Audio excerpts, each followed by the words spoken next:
Il faut faire une exposition dans un musée qui a une grande histoire, qui est fort, qui a une vraie programmation dynamique et voilà, qui tire vers le haut, on va dire. Donc pour moi, oui, c'est très très important. Ça, c'est le fruit d'un travail de 2 ans. Tous les tableaux qui sont dans cette exposition, donc c'est le fruit d'un travail de 2 ans. Et moi, j'aime bien dire que j'installe mes tableaux. Voilà.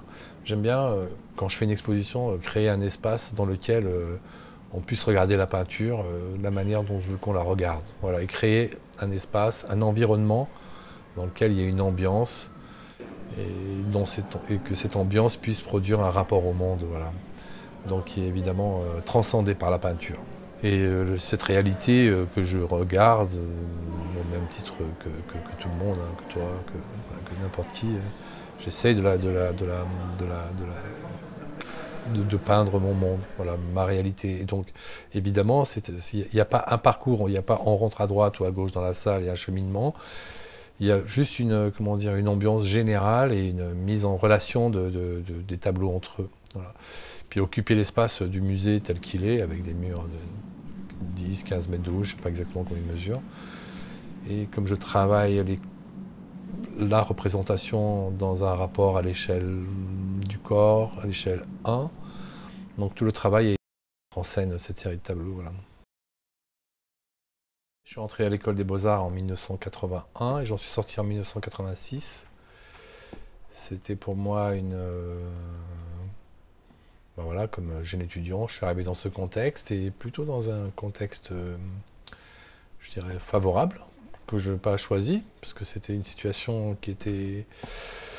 Juste ce que je veux dire par là, c'est qu'à Saint-Étienne, le hasard a fait qu'il y avait le musée d'art et d'industrie qui avait une certaine dynamique, qui avait fait des expositions importantes en France, même au niveau international, comme Mythes, Drames et Tragédies et d'autres. Et ce qui fait qu'il y avait une scène avec des artistes à Saint-Étienne. Et donc j'ai eu la chance de rencontrer des gens qui exposaient déjà dans des galeries, dans des musées, comme Philippe Favier, Denis Laget, Jean-Pierre Géard.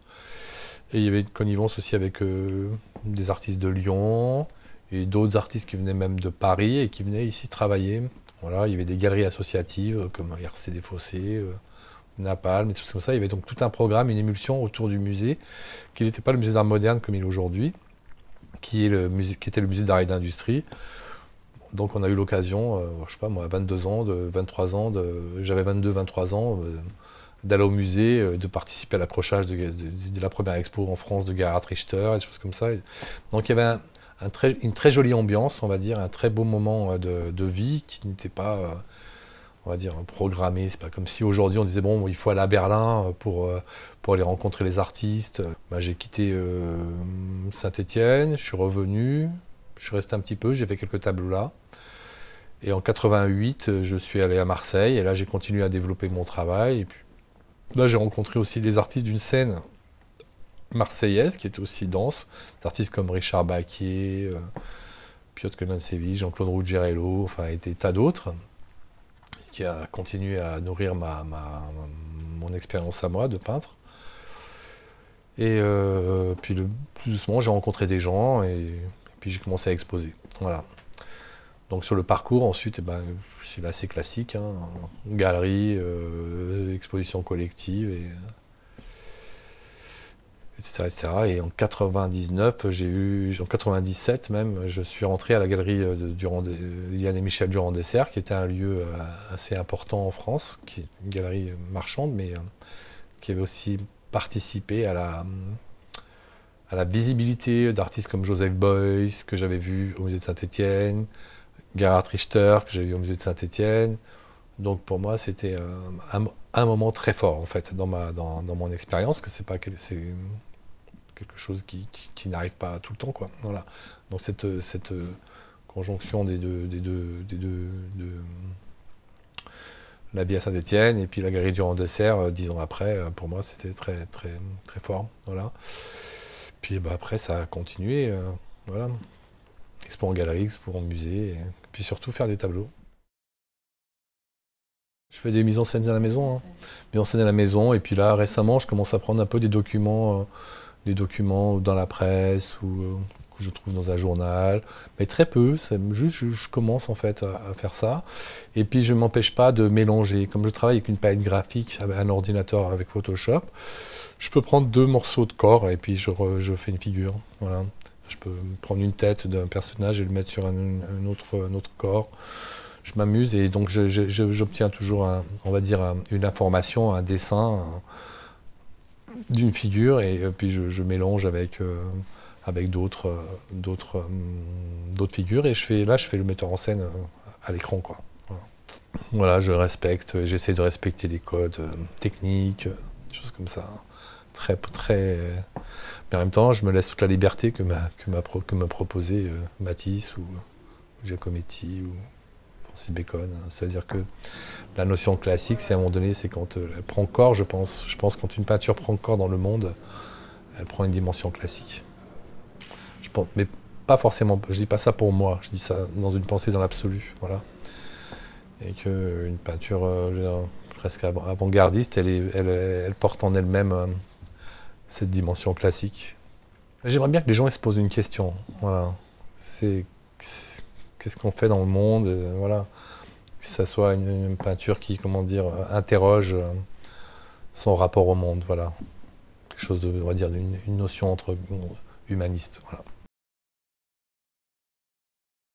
Alors, au début, évidemment, on a le portrait, on est toujours obsédé par la ressemblance, par la psychologie et tout ça, et c'est des choses que j'ai éliminées de mon travail très rapidement. Par contre, d'incarner ou de réincarner une image qui ressemble à de quelqu'un d'aujourd'hui, ça m'intéresse, mais je ne veux pas que ce soit un portrait, plutôt une image habitée, voilà, une figure habitée par un sentiment plus personnel. Voilà, là, on peut parler de Matisse, par exemple, je peux rejoindre Matisse. Voilà.